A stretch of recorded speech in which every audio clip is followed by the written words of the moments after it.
Okay, look, I know at the end of the last episode I said we would be doing a review of Komodo next, and if I didn't say that, I'm just spitballing shit out of my mouth.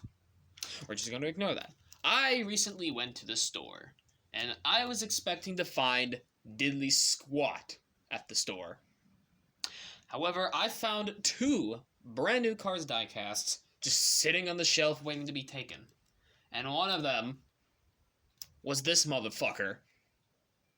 So let's talk about him. In today's episode of Untitled Cars Diecast Review Series, we're reviewing the new GRC Francesco Bernoulli. And of course, I brought the regular Francesco out here, for comparison, but we're just going to ignore that for now, and we're going to look at this guy.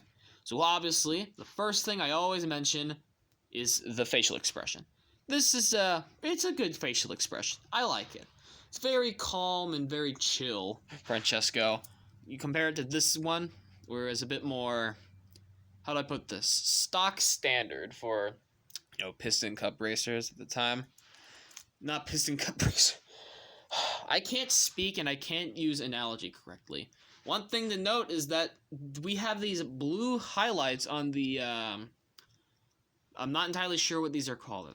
Fenders? Are these the fenders? I really don't know. I don't know. I know jack squat about actual cars. But we have these blue highlights on the, these parts in the front. It looks nice. Looks very nice.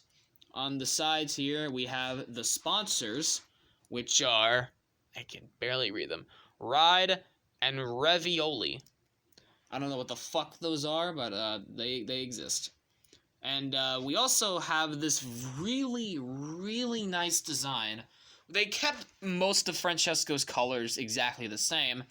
However, they formatted it like the actual Italian flag. So you have red on the front, white in the middle, and green on the back.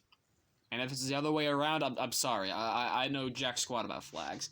And another really nice touch is the front wheels are red, and the back wheels are green. I really, really like that detail. I like it when cars have multicolored wheels. I don't know what it is about it, but I just like it a lot. I have the GRC1 logo right there, the GRC logo there. There's also this really nice hexagonal pattern, which a lot of the GRC cars have. For an example, GRC Jackson Storm has this hexagonal pattern. I want to say all of them have it.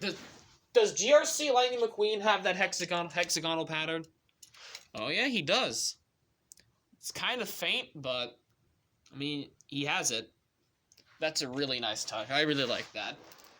On the back here is, nothing. Aside from this.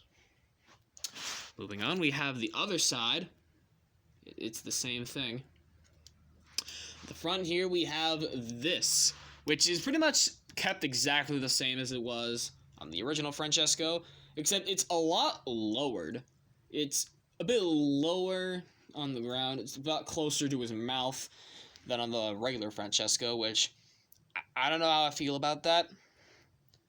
I don't know. Like, the more I'm looking at it, the more it kind of bothers me a bit. I don't know. I don't know. No. And one thing that I'm not a big fan of is that the number 1 here is painted in blue. I don't know. I feel like they could have just kept it black. And honestly, I thought it would look a bit better. I don't know. That's a really minor complaint, though. The bottom, you have these, what are these called? Safety screws? They're the triangle head screws. I'll just say that. And here we have the GRC logo on the top of the spoiler. And the date code right here. That is a weird spot. Is that the case with regular Francesco? By the way, this is the Vietnam variant of Francesco. No, it's plastered right on the base, like everybody else. Huh. I'm not entirely sure if that's a thing with all of the Thailand Francescos. I only have 2 variants of Francesco. This guy and this guy. Well then, so that was my very condensed review of the GRC Francesco. He looks really nice, and when you put him next to the GRC Lightning McQueen, looks stellar. It's amazing. It's awesome. I want these framed on my wall. How the fuck would you frame toy car. It's not like a flat picture. What I really should have said is that I want to snap this picture and frame it on my wall. Yeah, that's a lot better. Anyways, tune in for next week's episode, where we look at this guy. And I promise I will actually look at this guy in the next episode this time. I'm sorry.